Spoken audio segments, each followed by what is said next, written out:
Hello everyone, હું H K Barad cooking ચેનલમાંથી બોલું છું. આજે આપણે બનાવીશું શાકભાજીથી ભરપૂર એવો નાસ્તો અથવા વેજીટેબલ પેનકેક.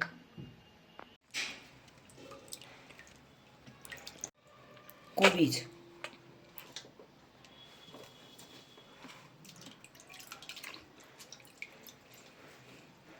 બટાટો,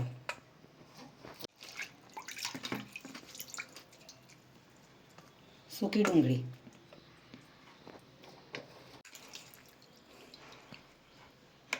ગાજર,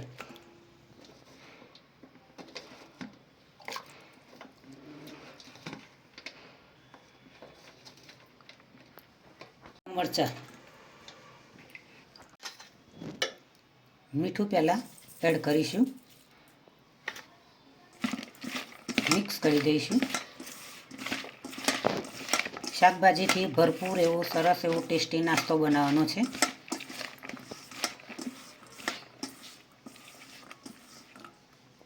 જીરું એડ કરીશું, મરી પાવડર, ધાણા જીરું પાવડર,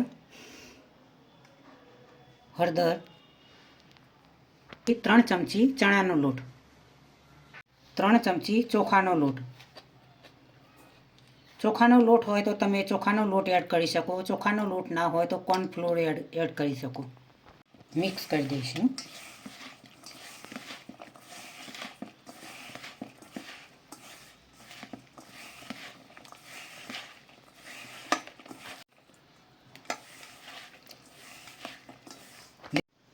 નોર્મલી પાણી એડ કરીશું.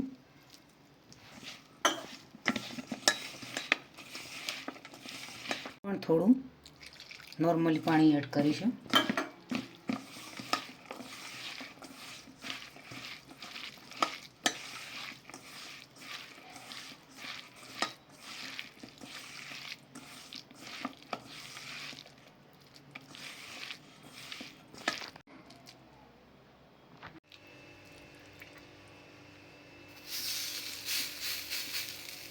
પેનકેક તૈયાર થઈ ગયા છે.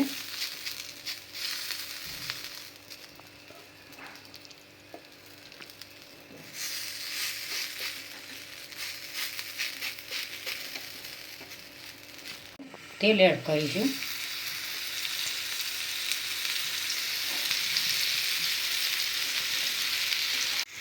એને સાઈડ ચેન્જ કરીશું. સરસ એવા મસ્ત ટેસ્ટી બનાવીશું.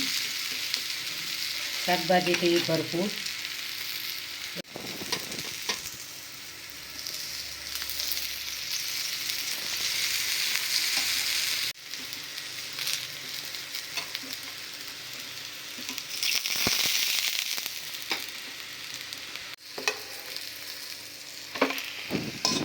સરસ ગરમા ગરમ શાકભાજીથી ભરપૂર નાસ્તો તૈયાર થઈ ગયો છે. શાકભાજીથી ભરપૂર એવો નાસ્તો પેનકેક તૈયાર થઈ ગઈ છે. સરસ એવા ટેસ્ટી અને સ્વાદિષ્ટ બન્યા છે. દરેક ઋતુમાં શાકભાજી મળતી જ હોય છે, લીલી એવી દરેક શાકભાજી, પણ શિયાળાની ઋતુમાં ખૂબ જ તાજી અને લીલી શાકભાજી મળતી હોય છે.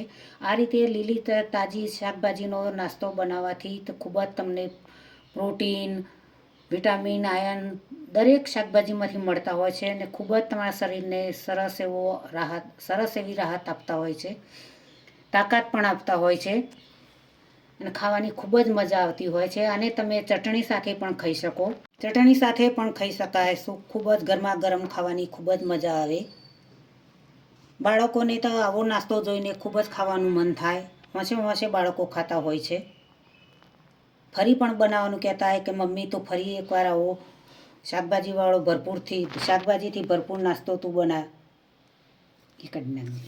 નાના બાળકો આ રીતે શાકભાજી ના ખાતા હોય, શાક ખાવામાં પણ આનાકાની કરતા હોય, તો આ રીતે નાસ્તો બનાવીને તમે બાળકોને આરામથી ખવડાવી શકો છો. મિત્રો, તો આજની રેસીપી તમને જરૂરથી મારી ગમી હશે. તો મારી રેસીપીને તમારા મિત્રો સુધી, તમારા સંબંધીઓ સુધી પહોંચતી કરજો. મારી ચેનલને સબસ્ક્રાઈબ કરજો. મારા વિડીયોને લાઈક કરજો, શેર કરજો. બને તો કોમેન્ટના 2 બટન જરૂરથી દબાવજો. બાય. ચલો મળીશું નવી રેસીપી સાથે.